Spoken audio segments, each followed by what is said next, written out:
नमस्कार, 12 बजे के समाचार में आप सभी का स्वागत है। मैं हूं संतोष। सबसे पहले नजर डालते हैं हेडलाइंस पर। प्रदेश के उपचुनाव के महामुकाबले के परिणाम आज। मैनपुरी लोकसभा, रामपुर और खतौली विधानसभा में मतगणना के लिए की गई व्यापक तैयारियां। मतगणना जारी। शुरुआती रुझानों में समाजवादी पार्टी गठबंधन आगे।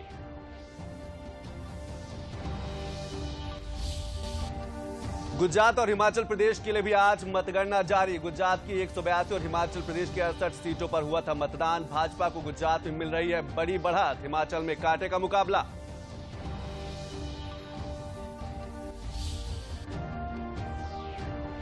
संसद के शीतकालीन सत्र की हुई शुरुआत। 29 दिसंबर तक चलेगा सत्र। प्रधानमंत्री ने सत्र के पहले दिन की सभी दलों से शीतकालीन सत्र को उपयोगी बनाने की अपील। और बरेली में मुख्यमंत्री योगी आदित्यनाथ ने प्रबुद्ध सम्मेलन में लिया भाग। 1459 करोड़ रुपए की लागत की 188 विकास परियोजनाओं का किया लोकार्पण और शिलान्यास।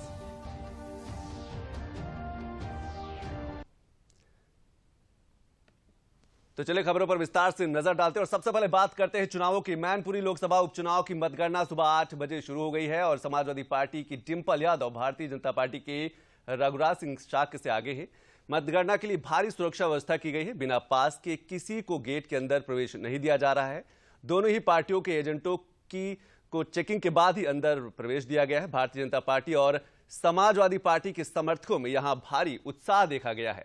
यहां मुख्य मुकाबला सपा की डिंपल यादव और भाजपा के रघुराज सिंह से है। बीएसपी और कांग्रेस ने कोई प्रत्याशी खड़ा नहीं किया है।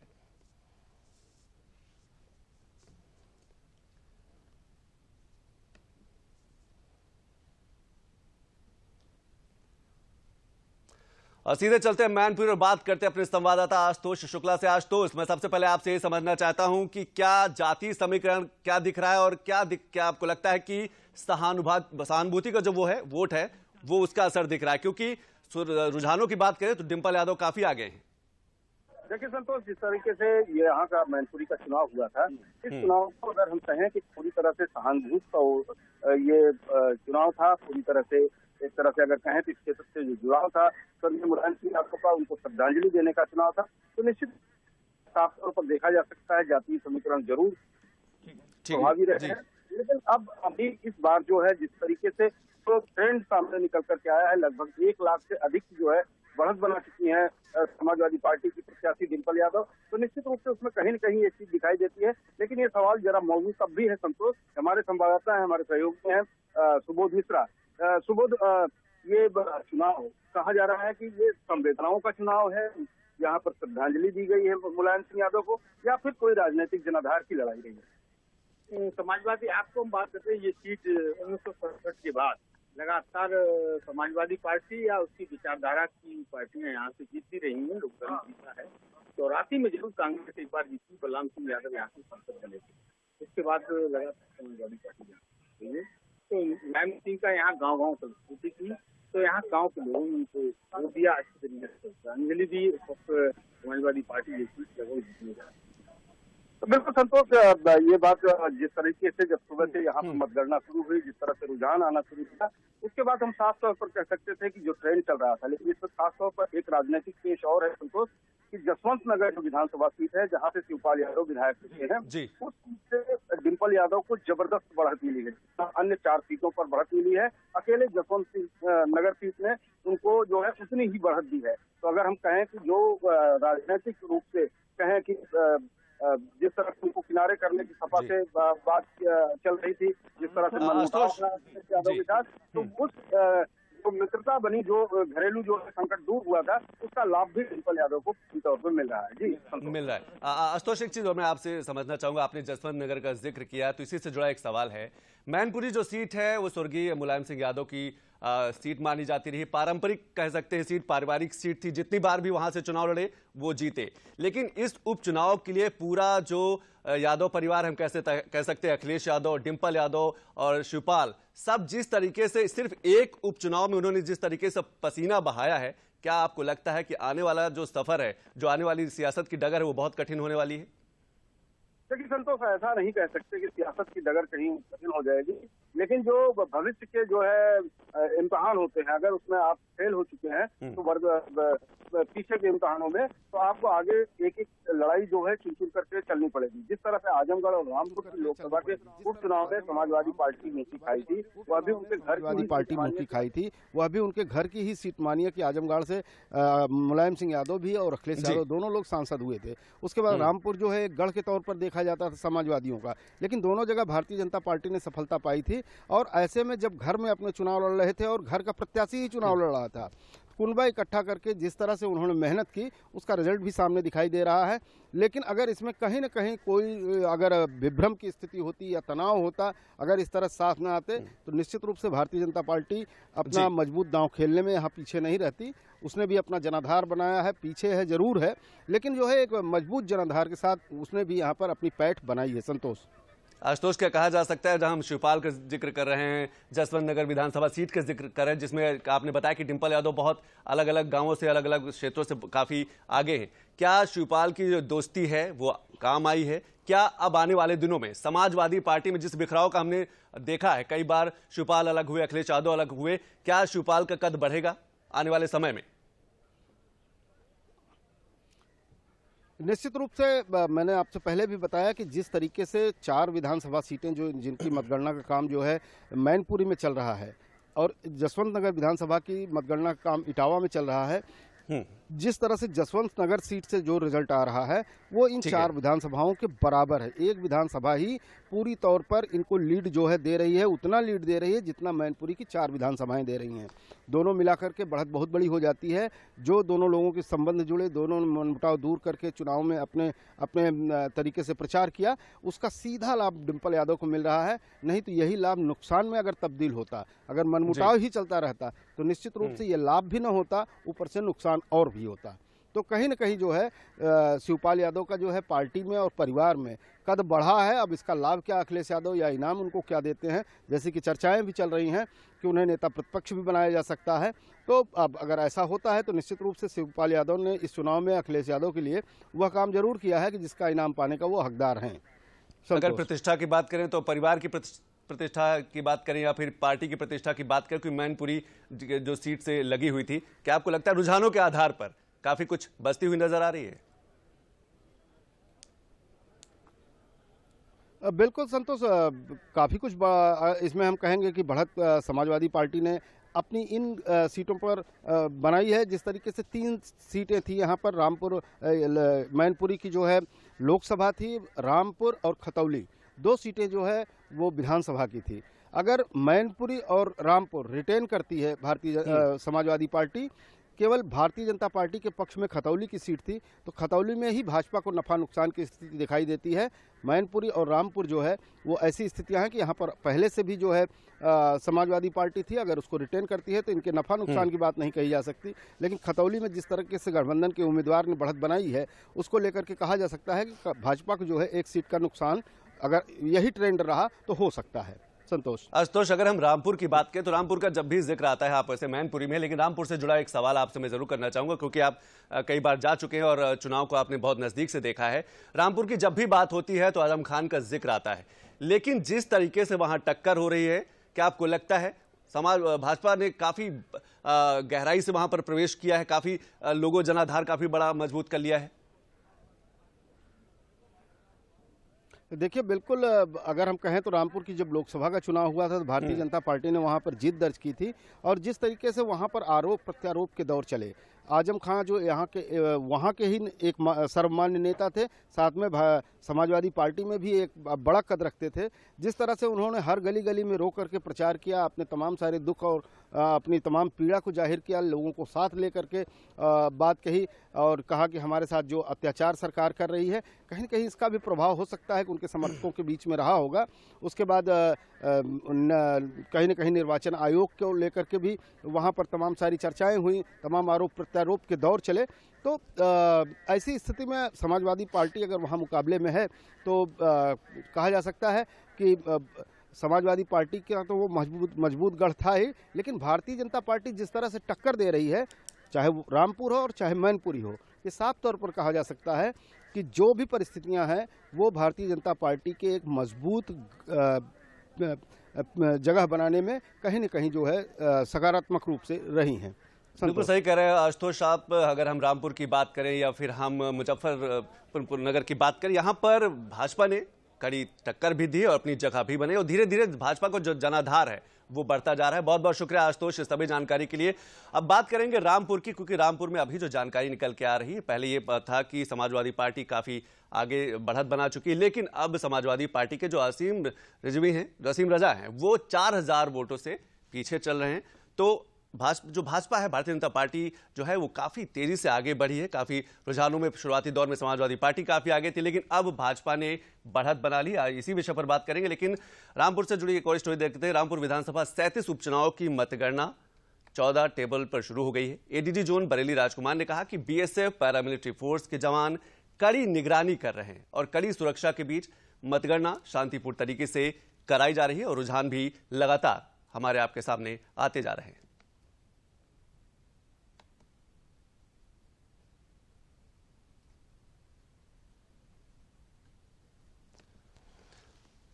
तो उत्तर प्रदेश में उपचुनाव के नतीजे लगातार आ रहे हैं। रामपुर की बात करें, खतौली की बात करें या फिर मैनपुरी की बात करें, लगातार उपचुनाव के जो नतीजे हैं, जो रुझान हैं वो आ रहे हैं। अगर मैनपुरी की बात करें तो मैनपुरी में समाजवादी पार्टी के जो प्रत्याशी हैं डिंपल यादव वो काफी आगे हैं, लेकिन वहीं रामपुर में पहले समाजवादी पार्टी के जो प्रत्याशी थे असीम रजा वो आगे थे, लेकिन अब पता चल रहा है, जानकारी निकल के आ रही कि भाजपा के जो प्रत्याशी वो 4000 वोटों से आगे। हमारे साथ हमारे संवाददाता रामेंद्र सिंह जुड़ गए हैं। रामेंद्र, अगर हम रामपुर की बात करें तो रामपुर आप कई बार गए हैं, आपने चुनावों को भी कवर किया है। रामपुर का नाम आते ही आजम खान की जिक्र आ जाता है। क्या आपको लगता है, लेकिन बीजेपी ने काफी बड़ी पकड़ बनाई है रामपुर में?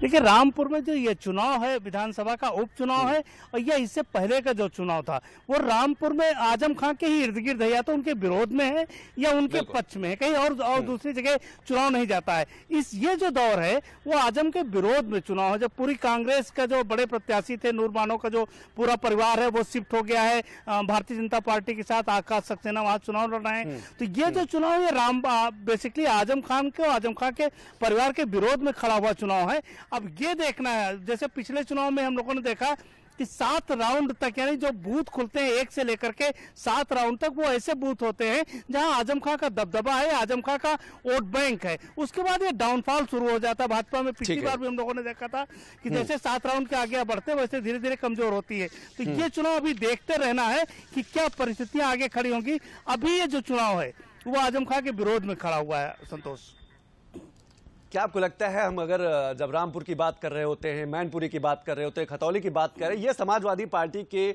गढ़ हुआ करते थे, क्या आपको लगता है उत्तर प्रदेश की योगी सरकार की कार्यशैली ऐसी रही है कि लोगों का रुझान समाजवादी पार्टी से हट के भाजपा की तरफ बढ़ा? चाहे हम उद्योग की बात करें, रोजगार की बात करें, लॉ एंड ऑर्डर की बात करें, इसका असर देखने को मिला है?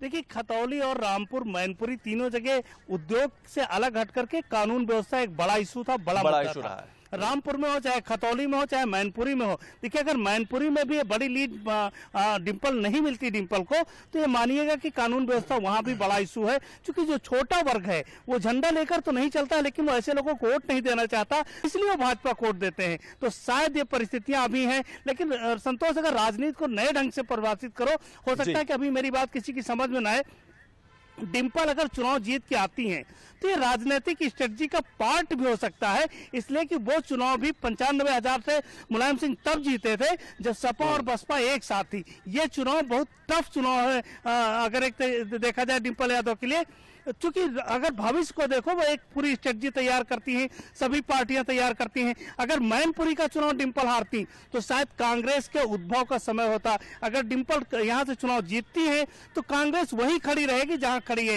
यानी जो विपक्ष के वोटों का बंटवारा है वो सपा और कांग्रेस के बीच होगा। इसलिए एक स्ट्रेटजी का पार्ट भी हो सकता है। ये मैं राजनीतिक जो लगातार रिपोर्टिंग करता हूं उसके नाते बात कर रहा हूं। संतोष, एक चीज और मैं आपसे समझना चाहूंगा, जो पॉलिटिकल स्टंट की आप बात कर रहे हैं, राजनीतिक पार्ट की आप बात कर रहे हैं, क्या आपका इशारा 2024 की तरफ है?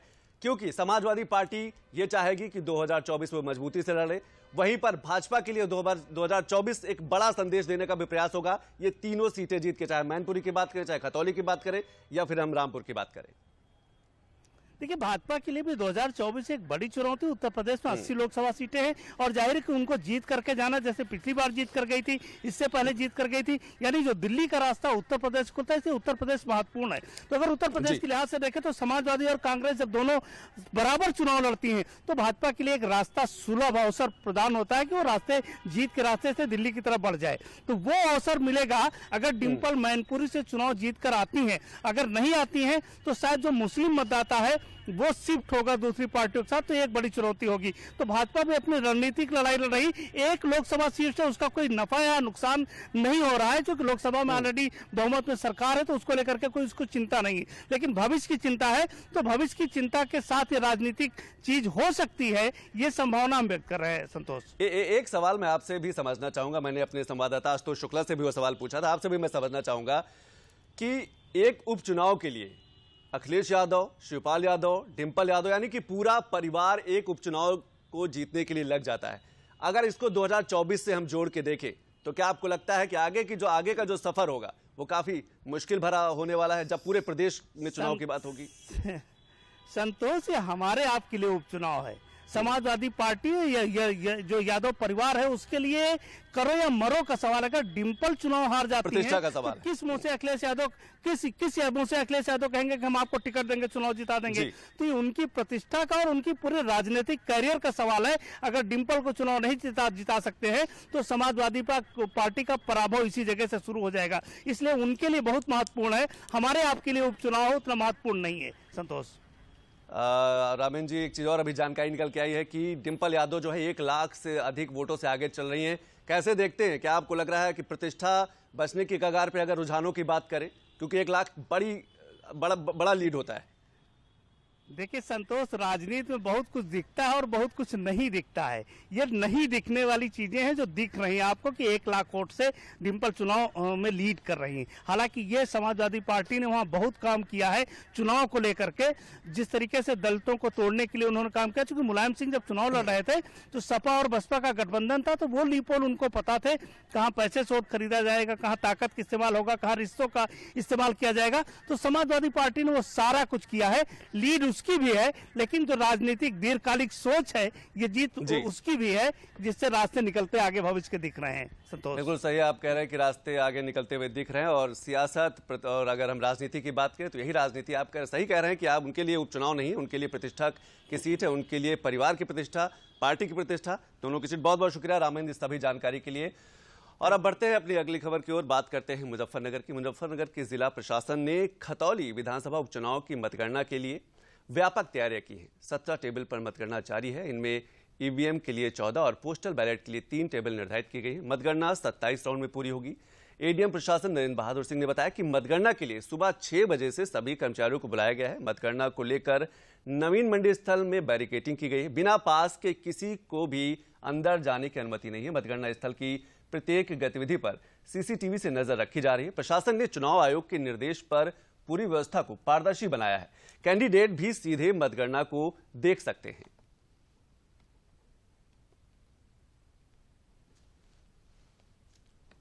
तैयारी हम लोगों की पूरी है। बैरिकेडिंग, जाली से पूरा कवर करना, सारी चीज़ें हम लोगों ने लगा लिया है। और जो मतगणना हॉल है उसकी भी तैयारियां हमारी पूरी हो गई हैं। हम लोगों ने 14 टेबल लगाए हैं ईवीएम की काउंटिंग के लिए और 3 टेबल हमने ईटीपीवीएस और पोस्टल बैलेट की काउंटिंग के लिए लगाए हैं। तो सीधे चलते हैं मुजफ्फरनगर की खतौली विधानसभा सीट पे और बात करते हैं हमारे प्रतिनिधि जो है रणवीर सैनी। रणवीर, क्या कुछ अपडेट है, क्या कुछ जानकारी है आपके पास? अभी तक जो इन्होंने रिजल्ट जारी किया है उसमें 10 राउंड की गिनती पूरी हो चुकी है। 10 राउंड की गिनती के बाद में रालोद के मदन भैया 36,726 मत प्राप्त कर चुके हैं और भाजपा की राजकुमारी सैनी को 26,799 वोट मिले हैं। 99,127 वोट से अभी तक रालोद आगे है। जो पिछले जो विधानसभा जो आम चुनाव हुए थे उसमें भी आरएलडी को 10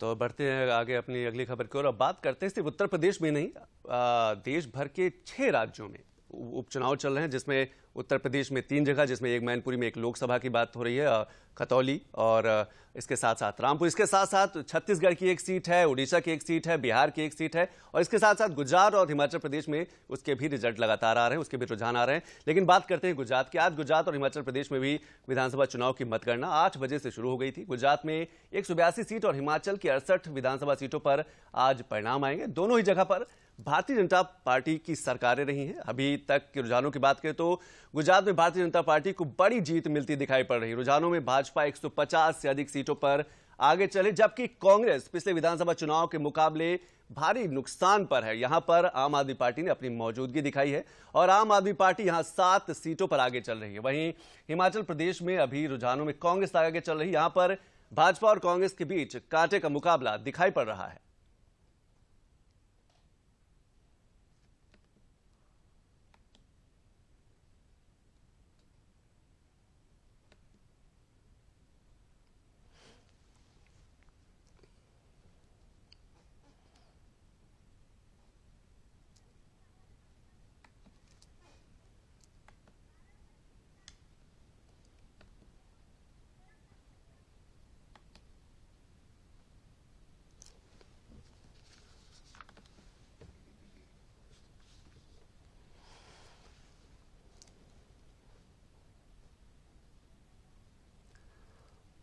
और मुख्यमंत्री योगी आदित्यनाथ ने कल जनपद बरेली में प्रबुद्धजन सम्मेलन को संबोधित किया। इस अवसर पर उन्होंने 1459 करोड़ रुपए लागत की 188 विकास परियोजनाओं का लोकार्पण और शिलान्यास किया। इनमें 482.70 करोड़ रुपए की 117 विकास परियोजनाओं का लोकार्पण तथा 976.02 करोड़ रुपए की 71 विकास परियोजनाओं का शिलान्यास शामिल है।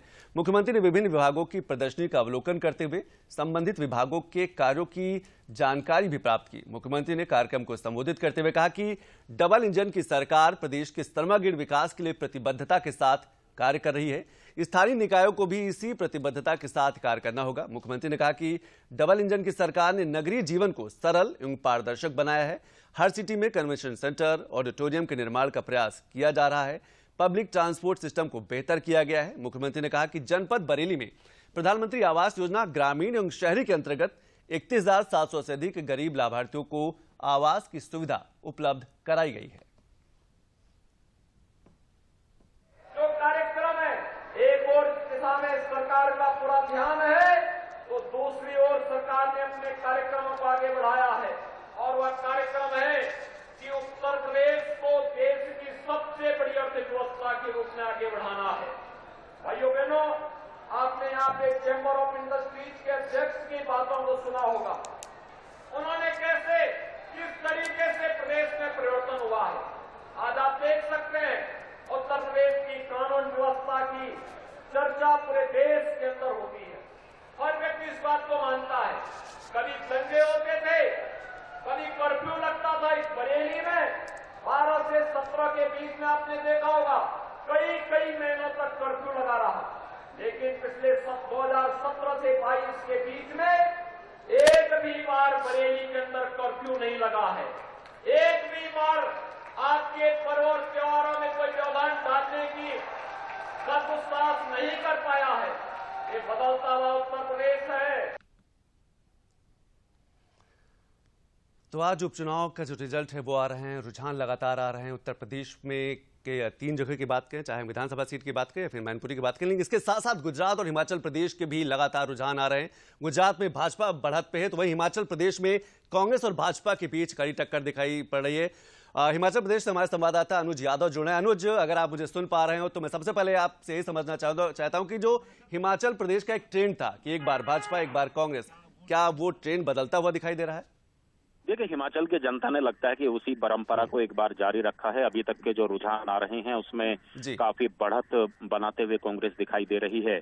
हालांकि सुबह जब रुझान शुरू हुए थे 2 घंटे तक लगातार कांटे की टक्कर रुझानों में देखने को मिली थी। नेक टू नेक फाइट थी और दोनों की ही सीटें करीब करीब बराबर थी, लेकिन अभी के जो नए आंकड़े हैं, ताजा आंकड़े हैं, उसमें 37 विधानसभा सीटों पर बढ़त कांग्रेस बनाए हुए है और 27 पर भारतीय जनता पार्टी। अब ये जो सुबह से रुझान आ रहे थे वो अब सीटों में लगातार तब्दील होते जा रहे हैं। सिराज विधानसभा सीट से जो मुख्यमंत्री जयराम ठाकुर हैं वो वहां से चुनाव जीत चुके हैं और उसके बाद लगातार अब जो ट्रेंड्स हैं, रुझान हैं, वो सीटों में तब्दील हो रहे हैं। लेकिन हाँ, एक सबसे बड़ी बात यही थी, जिस तरीके से चुनाव के दौरान भी संतोष देखने को मिला कि ये चुनाव हो सकता है कि इस बार रिवाज बदल दे। रिवाज इस बात का कि 5 साल कांग्रेस, 5 साल भाजपा, लेकिन अभी तक के रुझानों में अब वो दिखाई दे रहा है कि शायद रिवाज तो नहीं बदलेगा लेकिन परंपरा जारी रहेगी। दूसरी बात करें, निश्चित तौर पर भारतीय जनता पार्टी की तरफ से डबल इंजन की सरकार के क्या फायदे होते हैं किसी राज्य के लिए, ये बातें गिनवाई गई थी। केंद्र से चली हुई जो योजनाएं हैं वो जो यहाँ पर धरातल पे लागू हुई उनको गिनवाया गया था और शायद ये एक रुझान में भी देखने को मिला कि भारतीय जनता पार्टी भले ही अभी रुझानों में कम नजर आ रही हो, लेकिन एक अच्छा चुनाव भारतीय जनता पार्टी ने लड़ा है। ऐसा चुनाव नहीं है कि एक तरफा चुनाव भारतीय जनता पार्टी के खाते में जाता हुआ दिखे या कांग्रेस। आपसे समझना चाहूंगा अनुज, एक चीज और मैं आपसे समझना चाहूंगा कि हम जब गुजरात को देखते हैं तो गुजरात में आम आदमी पार्टी ने कांग्रेस को काफी नुकसान पहुंचाया, लेकिन ये स्थिति हिमाचल में नहीं देखने को मिल रही। क्या वजह देखते, क्या आम आदमी पार्टी का वहां जनाधार नहीं है, किस तरीके से? देखिए, सबसे बड़ी बात है कि आम आदमी पार्टी जब हिमाचल की धरती पर अपने राजनीतिक जमीन को तलाशने के लिए आई थी तो उन्हें उम्मीद थी कि वो उत्तराखंड के अंदर चुनाव लड़े थे, पड़ोसी राज्य पंजाब के अंदर चुनाव लड़े और पंजाब के अंदर तो उन्होंने सरकार तक बना ली, तो उन्हें लगा कि लगता हुआ राज्य है हिमाचल के अंदर वो कुछ कर पाएंगे। लेकिन वो यहाँ पर अपना कोई संगठन खड़ा नहीं कर पाए और जो संगठन खड़ा भी किया था उन्होंने, वो सारे नेता या तो भारतीय जनता पार्टी में शामिल हो गए या कांग्रेस में शामिल हो गए और बीच में ही चुनाव को छोड़कर आम आदमी पार्टी के बड़े नेता गुजरात की तरफ रुख कर गए। तो जिस तरीके से आम आदमी पार्टी ने गुजरात में कांग्रेस को एक बहुत बड़ा नुकसान पहुंचाया, वो यहाँ भारतीय जनता पार्टी और कांग्रेस के बीच में ही यहाँ चुनाव होता हुआ दिखाई दिया और आम आदमी पार्टी की तो यहाँ खाता भी खुलता हुआ रुझानों में नहीं दिखाई दे रहा है। तो कुल मिलाकर हम कह सकते हैं कि बीजेपी और कांग्रेस के बीच में जो कांटे की टक्कर चुनाव के दौरान हुई थी, अब वो नतीजों में दिखाई दे रही है। हाँ, ये बात जरूर है कि कांग्रेस ने जो ओल्ड पेंशन स्कीम का बड़ा मुद्दा उठाया था, क्योंकि काफी सरकारी कर्मचारी यहाँ पर हिमाचल के अंदर आते हैं, चाहे राज्य सरकार की नौकरी हो या केंद्र सरकार की नौकरी हो, तो निश्चित तौर पर कांग्रेस को ओल्ड पेंशन स्कीम का जो मुद्दा था उसका एक लाभ मिलता हुआ जरूर दिखाई दे रहा है और एक जो पुरानी परंपरा थी उसके मुताबिक भी इस बार कांग्रेस को फायदा मिला है। हाँ, ये बात जरूर है कि कांग्रेस की तरफ से कोई भी ऐसा उम्मीदवार घोषित नहीं किया गया कौन मुख्यमंत्री होगा। अभी भी जो वीरभद्र सिंह के बेटे विक्रमादित्य हैं वो इस बात को कह रहे थे कि विधायक दल की बैठक में ही तय होगा कि कौन मुख्यमंत्री होगा, लेकिन अभी इंतजार करना चाहिए क्योंकि अभी तक 7 से 8 राउंड की गिनती हुई है और 12 से 14 राउंड की गिनती होगी। कहीं ना कहीं भारतीय जनता पार्टी को अभी भी उम्मीद है कि एक फेर बदल अभी भी हो सकता है और सबसे बड़ी बात है कि जो 3 से 4 निर्दलीय जो चुनाव जीतते हुए नजर आ रहे हैं वो भारतीय जनता पार्टी के ही बागी उम्मीदवार हैं, तो उन पर भी एक भाजपा और कांग्रेस के बीच कड़ी टक्कर चल रही है और अभी कई राउंड की जो गिनती वो होनी बाकी। बहुत बहुत शुक्रिया अनुज इस सभी जानकारी के लिए, आगे भी आपसे संपर्क करते रहेंगे। तो अभी अब चलते हैं, अंत में लेते हैं हेडलाइंस।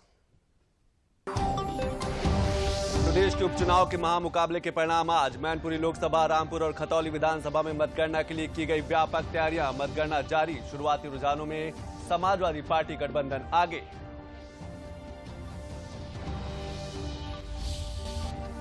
गुजरात और हिमाचल प्रदेश के लिए भी आज मतगणना जारी। गुजरात की 182 और हिमाचल प्रदेश की 68 सीटों पर हुआ था मतदान। भाजपा को गुजरात में मिल रही है बड़ी बढ़त, हिमाचल में कांटे का मुकाबला।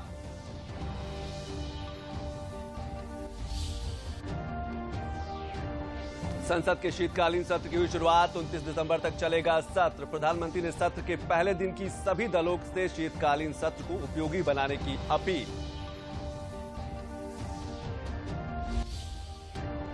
और बरेली में मुख्यमंत्री योगी आदित्यनाथ ने प्रबुद्ध सम्मेलन में लिया भाग। 1459 करोड़ रुपए की लागत की 188 विकास परियोजनाओं का किया लोकार्पण और शिलान्यास।